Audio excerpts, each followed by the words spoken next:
लटक चलेगा, संसी रोमड़ी के रथवा मटक के चलेगा, संसी रोमड़ी के रथवा मटक के चलेगा।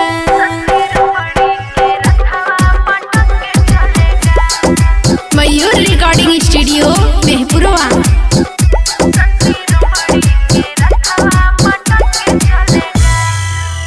पंचशील साड़ी सैया लाए, जय भीम जय रविदास लिखाए, पहन के बन गई मैं भीमवादी, नीली रंग के बिंदिया भाई, संगे धरती का सारा घटक चलेगा, संसी रोमड़ी का रथवा मोटक के चलेगा, संसी रोमड़ी का रथवा मोटक के चलेगा।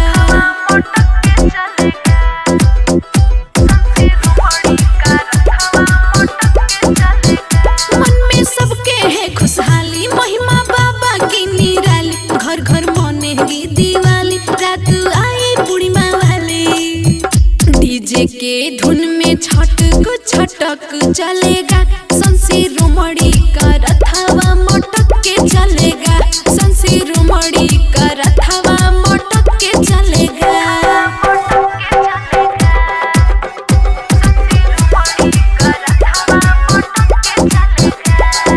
Presented by Agnihotri production. मन का मैल हो गया दूर, कृपा रविदास का पाक, अछूत कभी न हुए सछूत, गंगा यमुना में नहाकर, कहे पवन बहुजन ना भटक चलेगा, संसी रोमड़ी का रथवा